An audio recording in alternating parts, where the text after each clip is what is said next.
మనం అందరం గుడికి పోతాం. మనమందరము పవిత్రంగా భావిస్తూ గుడికి పోతాం. ఆ గర్భగుడిలో ప్రవేశించేటువంటి ఒక అధికారం ఒకే వ్యక్తికి ఉంటుంది. ఒకవేళ ఆ గర్భగుడిలో పోయేటువంటి ఒక వ్యక్తి తప్పుడు పనులు చేసినట్టయితే ఎంతైతే అపవిత్రంగా ఫీల్ అవుతామో, ఎంతైతే బాధపడతామో, ఎంతైతే ఆ గుడికి పోవడం బంద్ చేస్తామో, అట్లాగే ఇవాళ అంతకంటే పవిత్రమైనటువంటి గర్భగుడి కంటే పవిత్రమైనటువంటిది భారత రాజ్యాంగం ఇచ్చినట్టు ఒక ముఖ్యమంత్రి కుర్చీ. ఆ కుర్చీలో కూర్చున్నటువంటి వాడు విచ్చలవిడి దోపిడికి పాల్పడుతున్నాను విన్నాము, ఆర్ఆర్ ట్యాక్స్లు అన్నాము, లేకపోతే సెటిల్మెంట్లు అన్నాము, ఇంకేదో ఏదో విన్నాము. ఆఖరికి వాళ్ళ ఛార్జ్ షీట్లో పేరు వచ్చింది, లఫంగి పనులు చేసిండు అని చెప్పని పేరు వచ్చిన తర్వాత ఆ కుర్చీ మీద కూర్చునేటువంటి ఒక నైతిక అర్హత రేవంత్ రెడ్డి గారికి ఉందా? దయచేసి ఒక్కసారి మీడియా మిత్రుల్ని, తర్వాత తెలంగాణ సమాజాన్ని ఆలోచించాలని చెప్పని కోరుతా ఉన్నాను. నాకైతే అనిపిస్తూ ఉంది, ఏమాత్రమైనా సిగ్గు ఎగ్గు ఉన్నట్టయితే, నైతికత ఉన్నట్టయితే, ఆ కూర్చున్నటువంటి ఒక కుర్చీ ఒక పవిత్రమైనటువంటి ఒక గర్భగుడి కంటే కూడా, భగవంతుడు ఉండేటువంటి ఒక గర్భగుడి కంటే కూడా ఒక పవిత్రమైనటువంటి ఒక ప్రజాస్వామిక దేవాలయంలో ఉన్నటువంటి ఒక ఉన్నతమైన కుర్చీ అన్నట్టు ఒక విశ్వాసం అనుకున్నట్టయితే ఇమ్మీడియట్గా ఆ పదవికి రాజీనామా చేసి దిగిపోవాలని చెప్పని ఇవాళ బీఆర్ఎస్ పార్టీ వేదిక నుండి నేను డిమాండ్ చేస్తూ ఉన్నాను. నేను ఎందుకు ఈ మాట చెప్తా ఉన్నానంటే, చాలామంది గతంలో దేశంలో, నేనేదో ఉట్టుట్టుగానే రాజీనామా చేయమని చెప్పట్లా, there are several presidencies in this country. Kejriwal గారి పైన కూడా 2024 సంవత్సరంలో లిక్కర్ స్కామ్ సంబంధించినటువంటి ఒక ఆరోపణలు వస్తే విచారణకు పోయే ముందే ముఖ్యమంత్రి పదవికి రాజీనామా చేసి వెళ్ళిపోయిండు. తర్వాత బిఎస్ యడ్యూరప్ప 2011 సంవత్సరంలో బీజేపీ ముఖ్యమంత్రి, ఆయనను మైనింగ్ సంబంధించిన ఒక అంశం పైన లోకాయుక్త రిపోర్ట్లో ఆయన పేరు వస్తేనే ఆ రోజు ఉన్నటువంటి ఒక బీజేపీ అతన్ని రాజీనామా చేయించింది, ముఖ్యమంత్రి పదవిలో కూర్చోడానికి అనర్హుడు అని చెప్పని. మనందరికీ గుర్తే ఉంటుంది, 2010లో A Raja telecom minister DMK 2G స్పెక్ట్రంలో ఆయన పేరు వస్తే ఆయన మంత్రి పదవి నుండి రాజీనామా చేసిపోతాడు. Ashwini Kumar union law minister representing the Indian National Congress in 2013, ఆయన సిబిఐ స్టేటస్ రిపోర్ట్ను, అంటే సిబిఐ రిపోర్ట్ను, కోల్ స్కామ్ సంబంధించిన సిబిఐ రిపోర్ట్ను ఏదో అటు ఇటు గఫ్లా చేయబోయిండు, మార్పులు చేర్పులు చేరిపోయిండు అని చెప్పని ఆరోపణలు వస్తే ఆ పదవి నుండి పీకి పక్కకు పడేసినట్టు చరిత్ర మనం గతంలో చూసినాం. Pawan Kumar Bansal in 2013 representing the Congress party, ఆయన అల్లుడు, ఆడెవడో అల్లుడట, రైల్వే డిపార్ట్మెంట్లో పోస్టులు అమ్ముకుంటుండో అని చెప్పని ఆరోపణలు. This person's name was not even implicated in the charge sheet. Pawan Kumar Bansal was made to resign from the union minister of railways. నేను ఇట్లా చెప్పుకుంటా పోతే ఇట్లా రామాయణం అంత లిస్ట్ అంతా ఉన్నది ఇవాళ. అశోక్ చవాన్ మహారాష్ట్ర, ఆయన పేరు మీద ఆదర్శ్ కుంభకోణం కేసులు పేరు వస్తే ఆయన రాజీనామా చేసి వెళ్ళిపోయిండు. కాంగ్రెస్ ఎంపీ సురేష్ కల్మాడి కామన్వెల్త్ గేమ్స్లో ఆయన పేరు వస్తే ఆయన రాజీనామా చేసిపోయిండు 2010లో. AR Antulay, Virbhadra Singh union minister for Congress 2012. ఇట్లా చాలామంది ఎప్పుడైతే కీలకమైనటువంటి ఒక పదవుల్లో ఉన్నప్పుడు విచారణకు ఆదేశిస్తేనే, అనిల్ దేశ్ముఖ్ మహారాష్ట్ర హోంమంత్రి ఎన్సీపీ 2021, హైకోర్టు ఆదేశిస్తుంది సిబిఐ విచారణ చేయండి అని చెప్పని. అందులో పేరు రాగానే విచారణ చేసినందుకే, విచారణ చేయమని హైకోర్టు చెప్పినందుకే రాజీనామా చేసి వెళ్ళిపోయాడు. నేను రేవంత్ రెడ్డిని అడుగుతా ఉన్నా, మనిషికో మాట గొడ్డుకో దెబ్బ, ఇది గొడ్డుకో దెబ్బ కొట్టినట్టే. ఇది మీరు విచ్చలవిడి అవినీతికి పాల్పడుతున్నారని చెప్పని కోడై కూసినట్టుగా అటు మీడియా వర్గాలు కావచ్చు, ప్రజలు కావచ్చు, మీ సొంత పార్టీలో ఉన్న నాయకులు కావచ్చు, నెత్తి మీద నోరు పెట్టుకొని మొత్తుకున్నా మీరు సప్పుడు చేయలే. ఇవాళ కర్రు కాల్చి వాళ్ళ ఈడీ వాత పెట్టింది. డబ్బులు మీరు యంగ్ ఇండియాకు ఇవ్వడంలో, ఇప్పించడంలో పాత్ర పోషించిండ్రు అని చెప్పని, కోట్ల కొద్ది రూపాయలు మీరు విచ్చలవిడిగా పంచిండ్రు అని చెప్పని వార్తలు వచ్చిన నేపథ్యంలో ఎందుకు ఇంకా కుర్చీని పట్టుకొని ఎలాడుతున్నారు రేవంత్ రెడ్డి గారు? ఇంతమంది పెద్దల పేర్లు నేను చదివినా, వీళ్ళందరికీ లేని ప్రత్యేకమైన కొమ్ములు రేవంత్ రెడ్డి గారికి వచ్చినాయా? దయచేసి ఆలోచించాలని చెప్పి నేను కోరుతా ఉన్నాను. Suresh Kalmadi, Ashok Chavan, there all very big names, senior most leaders in the Congress party. మరి వాళ్ళకో న్యాయం, రేవంత్ రెడ్డికి ఒక న్యాయం ఏంది? సమాజంలో పెద్ద పెద్ద కుర్చీలో కూర్చున్నటువంటి వాళ్ళు పెద్ద పెద్ద ఆదర్శవంతంగా వ్యవహరించవలసిన అవసరం ఉంటుంది. ఒకసారి ఇంత పెద్ద ఎత్తున ఈడీలో పేరు వచ్చిన తర్వాత మీరు అంటుండొచ్చు, ఏ నాయకుడి పేరు వచ్చినా మరి ఏంటంటే రాజ్యాంగబద్ధమైన పదవిలో కూర్చున్నప్పుడు మాత్రం తప్పనిసరిగా యు ఆర్ నాట్ ఇమ్యూన్, మీకు ఆ ఇమ్యూనిటీ లేదు. మీరు వెంటనే రాజీనామా చేసి ప్రజలకు జవాబుదారీగా ఉండవలసిన ఒక నైతికత మీ పైన ఉంది. వెంటనే రేవంత్ రెడ్డి రాజీనామా చేసి ఈ యొక్క విచారణకు ఏ రకమైనటువంటి ఒక భగ్నం కలగకుండా వెంటనే తోడ్పాటు అందించే విధంగా వ్యవహరించాలని చెప్పని ఈ సందర్భంగా నేను కోరుకుంటా ఉన్నాను. ఇకపోతే బాధ కలిగించేటువంటి అంశం, 100 కోట్ల రూపాయలతో మొదలైనటువంటి ఒక రేవంత్ రెడ్డి అవినీతి వాళ్ళ ఏడాదిన్నర కాలంలో 1000 కోట్లకి వాళ్ళ అవినీతి పెరిగిపోయిందనేటువంటిది జగద్విదితం. రాష్ట్రం నుండి జాతీయ స్థాయిలో పేరు వచ్చేసింది వాళ్ళ రేవంత్ రెడ్డి గారికి. అవినీతి చక్రవర్తి అని చెప్పని రాష్ట్ర స్థాయిగా జాతీయ స్థాయిలో పేరు వచ్చింది. ఇకనైనా ఎందుకు రాహుల్ గాంధీ గారు రేవంత్ రెడ్డి పైన చర్యలు తీసుకోవట్లేరు అని చెప్పని ఈ సందర్భంగా నేను ప్రశ్నిస్తూ ఉన్నాను. ఇవాళ కేసీఆర్ గారు 10 సంవత్సరాల పాటు ముఖ్యమంత్రిగా, 14 సంవత్సరాల పాటు తెలంగాణ ఉద్యమ నాయకుడిగా పోరాడి తెలంగాణను భారతదేశం గర్వపడేటువంటి రీతిలో భారతదేశానికే తలమానికంగా తెలంగాణను తీర్చిదిద్ది అభివృద్ధి చేస్తే రేవంత్ రెడ్డి సంవత్సరంన్నర పాలనలో కష్టపడి జాతీయ స్థాయిలో ముఖ్యమంత్రులే దోపిడీదారులు, అవినీతి పరులు అని చెప్పని ఒక అవినీతికి బ్రాండ్ అంబాసిడర్గా ఇవాళ రేవంత్ రెడ్డి మారిపోయి తెలంగాణ ప్రతిష్టను, తెలంగాణ అభివృద్ధిని పూర్తిగా కూడా గండిగొట్టిండు. నిన్నేమన్నాడు, ఒక ముఖ్యమంత్రి ఢిల్లీకి పోయి అప్పు కోసం పోతే చెప్పుల దొంగను చూసినట్టు చూసిండ్రు అన్నారు. అంతకంటే నీచం ఇంకోటి ఉండదు. ఒకటి అట్లా జరిగింది. రెండోది ఇప్పుడు ఏమంటున్నారు అని అంటే మొత్తానికి ఛార్జ్షీట్లోనే పేరు రావడంతో ఇవాళ పెద్ద ఎత్తున అటు తెలంగాణకు అవమానం. కాబట్టి వెంటనే రేవంత్ రెడ్డి రాజీనామా చేయాలని చెప్పని ఈ సందర్భంగా నేను కోరుతా ఉన్నాను. ఇకపోతే నాకు ఒక గమ్మత్తైనటువంటి అంశం ఏంటంటే, ఇది కాంగ్రెస్ వాళ్ళ పంచాయతీ, బీజేపీ వాళ్ళ ముచ్చటేందో అర్థం కావట్లా. పెనం మీద పోపు గింజలు ఎగిరి పడ్డట్టుగా కేసీఆర్ గారు, కేటీఆర్ గారు, హరీష్ రావు గారు అనగానే ఎగిరెగిరి పడేటోళ్ళు 24 గంటలు అయిపోయింది, ఒక్కరోజు కూడా ఒక్కరు మాట్లాడతలేరండి. ఆ బండి సంజయ్ గారు ఎక్కడ పోయినరో అర్థం కావట్లే, ఉన్నారా లేకపోతే ఇంకెక్కడ పోయినరా, దేశం దాటిపోయినరా అర్థం కావట్లా. నోరిప్పుడే కనబడతలేదా? Adarsh Amrit scam, no action from BJP, no press statement or condemning from BJP or Bandi Sanjay. Palamuru Rangareddy tender manipulation, no press statement, condemning statement from Bandi Sanjay or BJP leadership. Civil supply scam, no condemnation from the BJP. ఇవాళ ఇంత పెద్ద ఎత్తున national Herald సంబంధించినట్టు దాంట్లో ముఖ్యమంత్రి పేరు వస్తే బండి సంజయ్ గారు మాట్లాడరు, కిషన్ రెడ్డి ఏమో ఇంతమంది ప్రెస్ మీట్ పెట్టిండు, మాట్లాడిండేమో నేను చూడలేదు, మరి మాట్లాడి ఉంటాడని నేను అనుకోవట్లేను కూడా. ఇదేం సోపతండి నాకు అర్థం కావట్లేదు. I wanted to appeal to media friends, Karnataka ఒక్కసారి మీరు పోయి గూగుల్లో చూడండి. వాళ్ళ కర్ణాటకలో ఉన్నటువంటి ఒక బీజేపీ పెద్ద ఎత్తున డీకే శివకుమార్ని తూర్పారబడతా ఉంది. అక్కడ డీకే శివకుమార్ పేరు వచ్చింది, రేవంత్ రెడ్డి పేరు వచ్చింది. డీకే శివకుమార్ని కర్ణాటక బీజేపీ తూర్పారబడుతుంది, తెలంగాణ బీజేపీ మాత్రం రేవంత్ రెడ్డి సంకలేసుకొని తిరుగుతూ ఉంది. ఇది ఎక్కడ కథ? Why is that they are not condemning?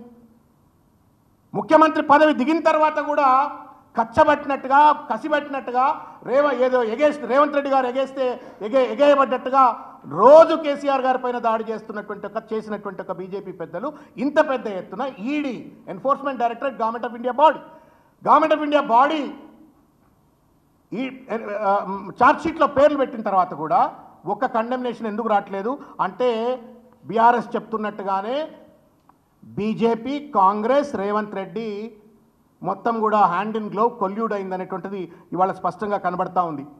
Ponguleti Srinivasa Reddy మీద రైడ్ అయింది, మరి అట్లనే రేవంత్ రెడ్డి గారు పోయి కాళ్ళు పట్టుకుంటారా? ఆల్రెడీ అండర్స్టాండింగ్ అయిపోయిందా? ఎందుకు మాట్లాడతలేరు బీజేపీ వాళ్ళని చెప్పని ఇవాళ వారిని కూడా నేను ప్రశ్నిస్తూ ఉన్నాను. మొత్తానికి ఇవాళ గమ్మత్ ఏందనంటే, సొంత మామే చెప్తా ఉండు కాళేశ్వరంలో అవినీతి లేదని, లేకపోతే కొండ సురేఖ కమిషన్లు ఇస్తే తప్ప సంతకాలు పెడతలేరని చెప్పని, అనిరుద్ధ్ రెడ్డి కూడా కమిషన్లు ఇవ్వకపోతే సంతకాలు పెట్టలేదని చెప్పిండ్రు. దాన్ని ప్రూవ్ చేసినట్టుగానే, రుజువు చేసినట్టుగా ఇవాళ ఛార్జ్షీట్లో కూడా పేరు వచ్చిన ధర్మిలా నేను రేవంత్ రెడ్డి గారికి ఒకటే విజ్ఞప్తి చేస్తూ ఉన్నాను. ఇన్ని రోజులు ఏం చేసిండ్రు. ఇవాళ కర్రు కాల్చి వాత పెట్టినట్టుగా ఈడీ లాంటి సంస్థ మీ పేరు దాంట్లో పెట్టినట్టుగానే గతంలో సురేష్ కల్మాడి కావచ్చు, అశోక్ చౌహాన్ కావచ్చు, యడ్యూరప్ప కావచ్చు, కేజ్రీవాల్ కావచ్చు, ఇటువంటి వాళ్ళ పేర్లు ఎట్లయితే వస్తే వాళ్ళు ఎట్లయితే రాజీనామా చేసిపోయినరో నువ్వు కూడా రాజీనామా చేయి. నువ్వు ఉంటావు పోతావు, కానీ ఆ కుర్చీ శాశ్వతం. ఆ కుర్చీనే కూర్చున్నటువంటి వాళ్లకు శాశ్వతమైనటువంటి ఒక పాజిటివ్ సంప్రదాయాలు పెట్టవలసిన ఒక బాధ్యత మనందరిపైన ఉంటుంది అనేటువంటి ఒక విషయాన్ని రేవంత్ రెడ్డి గుర్తుపెట్టుకోవాలని చెప్పని కోరుతా ఉన్నాను. వెంటనే రిజైన్ రేవంత్ అని చెప్పని మేము డిమాండ్ చేస్తా ఉన్నాం.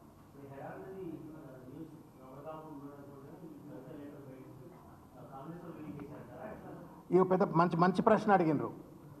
ఇది ఇది ఇది ఇది లోపాయకారిగా తెలిసినటువంటి ఒక ముచ్చటే. నేషనల్ హెరాల్డ్ కేసులో పేరు వస్తుందని చెప్పని కావాలని చెప్పని కూడా చేయొచ్చు. అసలు ఆ లేఖ రేవంత్ రెడ్డి రాసినేమో కూడా తెలియదు. మీరు అన్నటువంటి ఒక ఏదైతే మాట్లాడుతూ ఉన్నారు కదా, ఇవన్నీ కవిత గారు లేఖ అని మీరు ప్రస్తావిస్తూ ఉన్నారు కదా, ఆ లేఖ కూడా ఆయన రాసినేమో కూడా తెలియదు. ఎవరు రాసిండ్రో తెలియదు. టీవీలు మాత్రం రేవంత్ రెడ్డికి సంబంధించిన కొన్ని టీవీలు మాత్రం దాన్ని ఇక చిలువలు పలవలు కొడుగుడు ఈకలు బీకినట్టుగా ప్రచారం చేసుకుంటూ సంతోషపడతా ఉన్నారు. అదేం సంతోషం అర్థం కావట్లేదు. మీడియా, సోషల్ మీడియా కావచ్చు, కొన్ని మీడియా వర్గాలు కావచ్చు, దానివల్ల వచ్చేది లేదు, పోయేది లేదు, దానివల్ల వచ్చే నష్టం లేదు. కాబట్టి Revanth Reddy can try anything, but charge షీట్ని అయితే నువ్వు వేరే చేయలేవు కదా. రేవంత్ రెడ్డి ఎంత డ్రామాలు ఆడినా కానీ ఒకరోజు డ్రామా ఆడతావు, 2 రోజులు డ్రామా ఆడతావు, 3వ రోజు అయితే ఛార్జ్ షీట్ కనబడుతుంది కదా. నువ్వు ఢిల్లీ పిలిస్తే పోవాలి కదా, ఢిల్లీ పిలిస్తే పోవాలి కదా. నేను చెప్తాను నీ మాట అంటే మీరు మంచిగా లోతు తీసుకుపోతా ఉంటారు చర్చను. ఇటువంటి చిల్లర వేషాలు వేస్తుండనే నాకున్న సమాచారం ప్రకారంగా రాహుల్ గాంధీ ముఖం చూస్తలేడని చెప్పని ఈ కాంట్రాస్ట్ చెప్తా ఉన్నా మీకు. నేను ఇవాళ మహేష్ గౌడ్ గారు ఢిల్లీలో ఉన్నారు, కులగణన పేరు మీద పవర్ పాయింట్ ప్రజెంటేషన్ చేస్తూ. రాహుల్ గాంధీ గారు అటెండ్ అవుతున్నారు. ఇదే కులగణన పేరు మీద రేవంత్ రెడ్డి గారు గతంలో రైలు వేసుకొని పోయిండు, రైలు నిండా జనాన్ని ఎక్కించుకొని పోయిండు, ఫ్లైట్లు రైలు వేసుకొని పోయిండు, జంతర్ మంతర్ దగ్గర ధర్నా చేసిండు. రాహుల్ గాంధీ వస్తాడని మీ మీడియా వాళ్ళకి చెప్పిండ్రు, ప్రజలందరికీ చెప్పిండు. నేను ఆ రేవంత్ ముఖం చూడని నేను రాను అని చెప్పని రేవంత్ రెడ్డి రాహుల్ గాంధీ గారు ఆ మీటింగ్కి రాలే. బట్ ఇవాళ మహేష్ గౌడ్ గారి దగ్గరికి పోతా ఉండు. This it self the litmus test that there is something happening in Congress party. రేపో మాపో రేవంత్ పదవి కూడా పోతే పోవచ్చేమో. పోకముందే రాజీనామా చేయమని రేవంత్ రెడ్డి గారిని విజ్ఞప్తి చేస్తాం.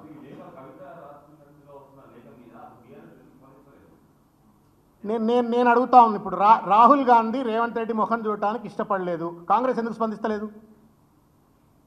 రాహుల్ గాంధీ నేను ఇప్పుడు సింపుల్ ఆ మీటింగ్కి ఎందుకు రాలో చెప్పిండా మీకు? చెప్పురి. వస్తా అన్నాడు ఎందుకు రాలో చెప్పిండా? మహేష్ గౌడ్ మీటింగ్ ఎందుకు అటెండ్ అవుతాడు, రేవంత్ రెడ్డి మీటింగ్కి ఎందుకు అటెండ్ కాదు, అది కూడా కాస్ట్ సెన్సస్ మీద చెప్పండి. రేపో మాపో రేవంత్ రెడ్డిని పీకేస్తున్నారు అని చెప్పని గాంధీ భవన్లో చర్చ జరుగుతుంది. కాంగ్రెస్ పార్టీ ఎందుకు ఖండించదు? ఇంకొకటండి, ఆ లేఖ కూడా కొంత పాలిటిక్స్ను పక్కన పెట్టి చూద్దాం మనం. ప్రతిదాని మీద కొడుగుడు ఈకలు వీకినట్టు చూస్తే అన్ని చిలువలు పొలవలు కనబడతాయి. ఒక బిడ్డ తండ్రికి లేఖ రాసినట్టుగా ఎందుకు చూడకూడదు? రెండోది, అందులో పాజిటివ్ కంటెంట్ ఉంది, కొంత సూచనప్రాయమైన కంటెంట్ ఉన్నది. ఆ కంటెంట్ ఏమైనా కొత్త కంటెంటా చెప్పురు నాకు మీరు. ఇది 2023 ఎన్నికల సందర్భంలో ఉన్న ముచ్చటేనా? అంతే కదా. అందులో పేర్కొన్న చాలా అంశాలు కూడా తను ఏదైతే సూచనప్రాయంగా చేసినట్టు అంశాలు ఒకవేళ వారే రాస్తే, వారు రాసిందో లేదో మీరు ఇప్పుడు 7:30 పోయితే మీరు అడిగితే వారు చెప్తారు, ఏదో తేలిపోతుంది. దూదికి పాలకు పాలు నీళ్ళు తేలిపోతాయి. ప్రశ్న ఏంటంటే, ఒకవేళ తనే రాస్తే కూడా దాంట్లో ఏంది అంత పెద్ద జుట్టు బిక్కుంటా ఉన్నాడు నాకు రేవంత్ రెడ్డి, దానివల్ల ఏదో సాధించినట్టు ఆ మీడియా అంతా ఒక సాడిస్టిక్ ప్లెజర్ డిరైవ్ చేస్తూ ఉండు రేవంత్ రెడ్డి గారు కంపెనీ. నాకు అర్థం కావట్లా. What is there in that letter? దానికి 100 రెట్లు నేను ఏమంటా ఉన్నానంటే, దానికి 100 రెట్లు కోమటిరెడ్డి 50 కోట్లు పెట్టుకొని పిసిసి అధ్యక్ష పదవి కొనుక్కొచ్చుకున్న దానికంటే పెద్ద వార్త.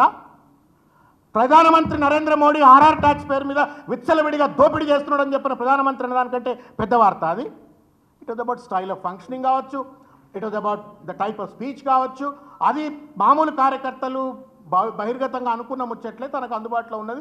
తను ఏదో రాసి పంపిస్తే ఒకవేళ దాంట్లో ఇంత భూతద్దం పెట్టి ఆగమాగం అయిపోతూ ఉన్నాడు. దానివల్ల ఏదో తన తప్పిదాలు. మీరు ఒక మాట చెప్పండి అన్న, ఈ చర్చ వల్ల పెన్షనర్స్కి ఏమైనా 4,000 రూపాయల పెన్షన్ వస్తుందా? 2 లక్షల ఉద్యోగాలు వస్తాయా? తెలంగాణ రాష్ట్రానికి సంపద వస్తుందా? లేకపోతే పరిపాలన పైన రేవంత్ రెడ్డికి పట్టు పెరుగుతుందా? ఏం జరుగుతుంది? ఒళ్ళు దగ్గర పెట్టుకొని ముఖ్యమంత్రి కుర్చీలో కూర్చొని మూతికి తాళం వేసుకొని మంచి పరిపాలన చేస్తే రాష్ట్రం బాగుపడుతుంది. పక్క పార్టీ నీ కిందనే కుర్చిపోతుంది ఆయన అంటుంటే నీకు అర్థం కావట్లే. నీ ముఖం నీ నాయకుడు చూస్తలేడంటే దాన్ని పట్టించుకోకుండా ఈ పార్టీలో ఏమవుతుంది, ఆ పార్టీలో ఏమవుతుందని నేను చూస్తూ ఉన్నా. బీజేపీ వాళ్ళు అదే మాట్లాడుతూ ఉన్నారు, కాంగ్రెస్ వాళ్ళు అదే మాట్లాడుతూ ఉన్నారు. మీ కింద కడుక్కోరు చక్కగా మీరు first. So many problems in your own party. ఆ సునీత వచ్చి పార్టీ ఆఫీస్లో ధర్నా చేసింది, మహిళా అధ్యక్షురాలు. మీరు అడుక్కోవాలి first. Why are you so worried? It is an internal matter. Even if that letter is written by Kavithamma, it's an internal matter.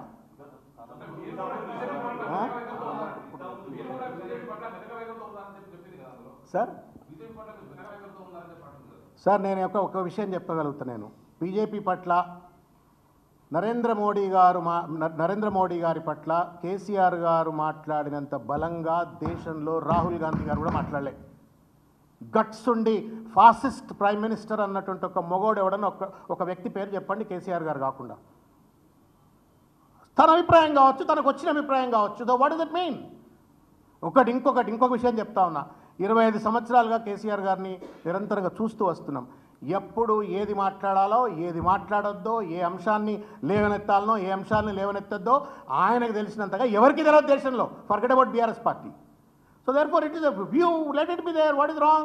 Democracy ఎక్కువ ఉందనుకోండి, మీరు డెమోక్రసీ లేదు అంటారు కదా. లెటర్ రాసేటుండగా డెమోక్రసీ ఉందనుకోండి, ఏం పోయింది దానిలో?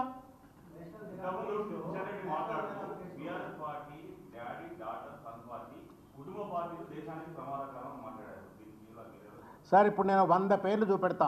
ఇక నేను పేర్లు రాసుకుంటూ పోతే ఒక పెద్ద చిట్టా అవుతుంది. బీజేపీలో ఉన్నటువంటి ఒక పెద్ద నాయకులు, వాళ్ళ కోడళ్ళు, వాళ్ళ కొడుకులు, వాళ్ళ బిడ్డలు, వాళ్ళ చుట్టాల ముచ్చట్లు వస్తాయి. 100 పేర్లు వస్తాయి. గూగుల్లో కొట్టండి. ఇప్పుడు గూగుల్ కూడా అవసరం లేదు. ChatGPT డౌన్లోడ్ చేసుకోండి, లేదా కోపైలట్ డౌన్లోడ్ చేసుకొని కోపైలట్లో కొట్టి BJP leadership sons and daughters in prime roles అని కొడితే ఇంత పెద్ద లిస్ట్ వస్తుంది. దానికి నా నోట్లకెళ్ళి ఏం చెప్పిస్తారు?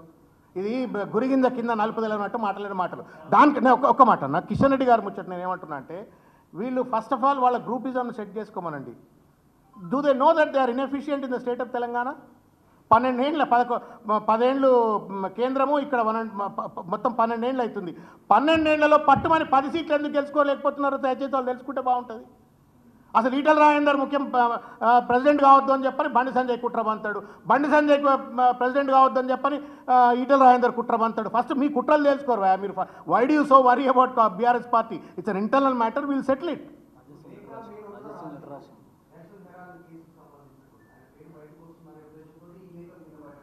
నేను అన్న కదా ఆల్రెడీ, ఏమన్నా డ్రామాలు చేయొచ్చు రేవంత్ రెడ్డి. నేనేమంటాను, ఎన్ని డ్రామాలు చేసినా ఛార్జ్ షీట్ని అయితే తీసివేయలేవు కదా. కాబట్టి ఛార్జ్ షీట్ ధర్మిలా రాజీనామా చేయాలా రేవంత్ రెడ్డి అని నేను కోరుతా ఉన్నా. ప్రజలకు మార్గదర్శిగా ఉండాలని చెప్పి నేను కోరుతా ఉన్నా.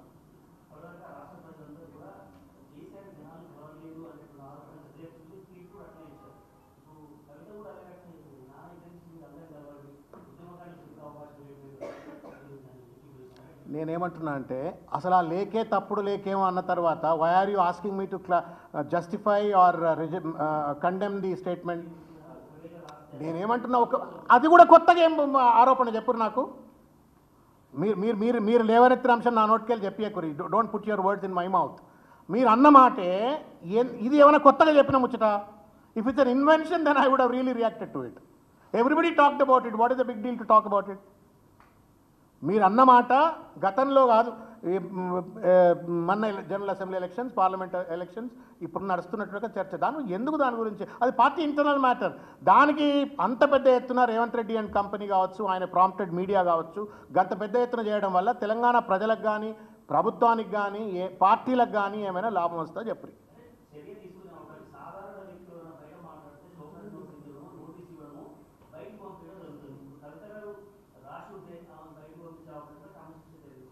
నేనేమంటున్నా, అసలు ఫస్ట్ ఆఫ్ ఆల్ ఆ లెటర్లో తప్పే లేనప్పుడు చర్య లేదనేది ఒక పాయింట్. రెండో విషయం ఏంటంటే, ఆవిడ రాసిండ్రో రాయలేదో అనేటువంటిది ఇంకా తేలలేదు. నేనైతే నేను అనుకుంటున్నా రేవంత్ రెడ్డి గారు సృష్టించిన లేఖ కావచ్చేమో అనుకుంటున్నా. వారు వస్తున్నారు, వారు వస్తే వారిని మీరు అడిగిన తర్వాత వారు ఎట్లా చెప్తారు? తర్వాత జరిగేటువంటి పరిణామాల గురించి హైపోథెటికల్గా నన్ను ఆన్సర్ చేయమంటే కష్టమవుతుంది. Thank you.